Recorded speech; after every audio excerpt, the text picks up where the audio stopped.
We start with breaking news. Prosecutors outlining the evidence against James Holmes on the left of your screen in this new courtroom sketch. They say he bought his ticket to the Century 16 Theater in Aurora nearly 2 weeks before he opened fire inside, killing 12 people and injuring 70. 7 News with team coverage of the preliminary hearing that will decide if Holmes should stand trial. Call 7 investigator John Ferrugia breaking down the new evidence. Amanda Koss getting perspective from victims' families and emotional testimony from first responders dominating the first day of the hearing. 7 News reporter Marshall Zellinger in the courtroom, and Marshall, at least one officer choking back tears while talking about those first few minutes at the theater. We heard from about a half dozen officers who either responded to the scene or detectives who had to investigate it afterwards, many choking up or breaking down at some point as they described what they saw. We also heard from 2 people from the coroner's office that had to go through the injuries and the causes of death of the 12 that were killed in the theater. We learned some key points today at the preliminary hearing, the first being that there is no surveillance video inside the theater itself, inside Theater 9 or any of the theaters inside the Century 16 building. There is no surveillance outside of the building either. There is surveillance inside the hallways and the concession areas and the ticket areas. One detective reviewed 140 hours worth of video in court. We watched less than 10 minutes, and it showed the suspected shooter, James Holmes, walking into the front door, getting in past the ticket counter using his cell phone that he purchased the ticket apparently on July 8th is what we learned, 12 days before the shooting.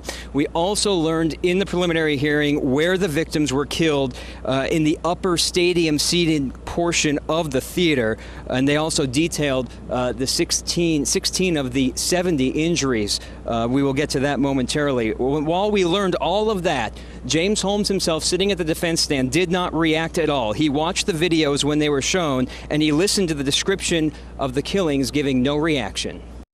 Those descriptions included an Aurora detective going up to a photo of the theater, showing the seats of the theater, and marking where each victim was killed and where they were found. We also heard amazing survival stories. Officer Justin Grizzle described making 4 trips to the hospital with 6 victims. His first trip was with Ashley Mosier and a man. The officer detailed Mosier was in the back of the car, shot in the face, head, and stomach. The man was in the front, shot in the head. That man kept asking about his young daughter and telling the officer to turn the squad car around. The officer said the man tried to get out of the car while it was moving, and that he had to hold on to the man through half the trip to the hospital. Ashley Mosier survived, but she's partially paralyzed. Her 6-year-old daughter Veronica was found shot in the theater. Although officers on scene did not think Veronica was alive, she was taken to a hospital where she was pronounced dead. This is where we left off at the end of the preliminary hearing at 4 p.m. This is a chart basically of every injured person from that theater, and they are detailing where they were in the theater and what their injuries are. No witnesses, again, or victims took the stand, just officers, and that seems to be a calculated move by the prosecution, not allowing the defense to cross-examine anyone who was in that theater. Reporting live in Arapahoe County, Marshall Zellinger, 7 News. The Call 7 investigators breaking new details about this case from the start. When Aurora police got the call of a shooting at the theater, they were on scene in about 2 minutes and almost immediately confronted James Holmes. Well, Call 7 investigator John Ferrugia tells us it was Holmes' gear that tipped off police that he wasn't one of them. And John, you first reported this on the day of the shooting. That's right, Ann. As police moved in to surround the theater, 2 officers at the back of the complex saw what looked like a member of the SWAT team near a white car. But as we previously reported, the officers recognized that something simply wasn't right. When Officer Jason Oviatt rushed to the scene of the shooting, he immediately headed to the back of the theater and noticed what he thought might be an Aurora police SWAT officer. But as he approached the figure, clad in full body armor and a gas mask, he confronted him. The closer that I got to him, said Oviatt, the less it looked like the same equipment I had. Sergeant Gerald Jansgard saw Holmes as well and immediately wondered, how did this SWAT officer get here so quick, and why was he at this white car? Oviatt noted, I got closer to him and I realized he was not a police officer, so I held him at gunpoint. He realized, he testified, that the only person who would have known to have a gas mask was a suspect. Holmes quickly threw up his hands, and officers began searching him and removing his body armor. They said he was sweating and that the pupils of his eyes seemed dilated.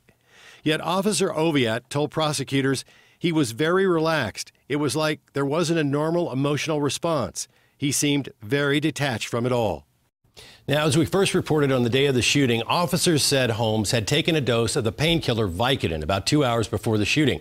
Now, his demeanor was consistent with someone who has taken such an opiate. What's more, as we first reported, our sources say that demeanor continued at the police headquarters, where Holmes' hands were placed in bags to preserve the shotgun residue, or that gunshot residue. Yeah. And sources tell us, and he began using those as puppets. He was having one hand talk to the other. And I remember you also reported on that first day that the assault rifle had jammed. I know there was testimony about that today. That's right.